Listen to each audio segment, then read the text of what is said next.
Welcome to The Explainer. Today, we are jumping into one of history's greatest upsets, period. How in the world did a scrappy group of colonies manage to defeat a global superpower?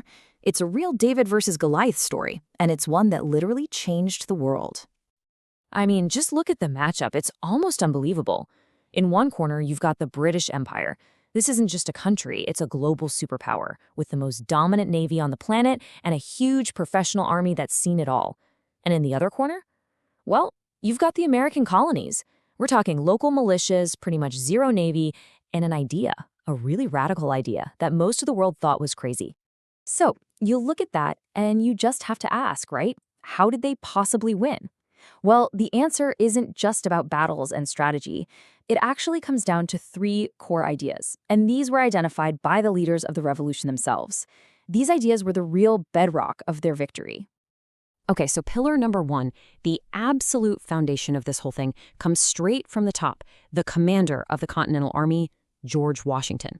And interestingly, he didn't point to a single battle or a clever tactic. Nope, he pointed to something deeply human. He wrote in his own words that it was perseverance and spirit that secured their success. Now, think about that for a second. He's not talking about guns or money or troop numbers. He's focusing on something you can't see, something you can't count, but something that was absolutely essential to winning this thing. So, what does perseverance really mean in this context? We're talking about the spirit to endure just incredible hardship for a future you can only imagine. Think about the brutal freezing winter at Valley Forge, facing constant battlefield losses, a lack of everything, food, supplies, you name it. That gritty spirit, that was the foundation the entire revolution was built on. But, spirit can't run on empty. It needs fuel. It needs a reason to keep going when everything's telling you to quit. And that brings us to our second pillar with a really key insight from the man who wrote the Declaration of Independence, Thomas Jefferson. For Jefferson, it all boiled down to something simple but incredibly powerful. Freedom has prevailed. And that wasn't just him describing the outcome. No, that was the core motivation. That was the engine that was driving the very perseverance that Washington was talking about. Freedom. That was the why. It was this huge, powerful idea that turned what could have been just a tax dispute into a full-blown revolution. It gave every single sacrifice meaning, and it inspired regular people, farmers and blacksmiths, to risk their lives for a brand new way of governing themselves. Okay, so we have the spirit to keep fighting, and we have the freedom they were fighting for. But our third pillar takes this a massive step further. John Adams, who was a critical diplomat and, of course, a future president, he explained what this victory meant, not just for America, but for everyone, for the whole world.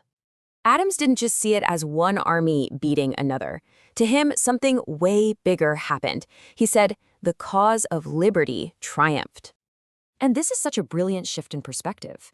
See, the cause of liberty isn't tied to one country or one piece of land. It's a universal idea. Adams reframed the American win as a victory for that idea itself, an idea that could inspire people everywhere who wanted to determine their own futures. It was, in a way, a win for all of humanity. So let's put it all together. You can really see the anatomy of this impossible win. It wasn't just one thing. It was a powerful chain reaction. It started with the spirit to endure. That spirit was fueled by the powerful idea of freedom, and that idea ultimately served the universal cause of liberty.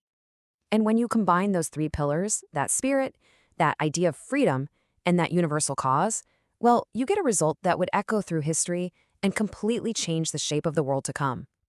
So here's the real takeaway. The United States didn't just win a war and secure its own independence.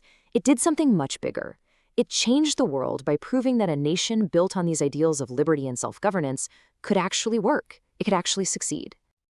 And that kind of brings us to a final thought, connecting all of this history to right now. Their whole struggle was framed as a fight for the cause of liberty. It was this incredibly powerful, motivating force for them. So it really makes you think, doesn't it? As we look around at our own world, what is the cause of liberty today?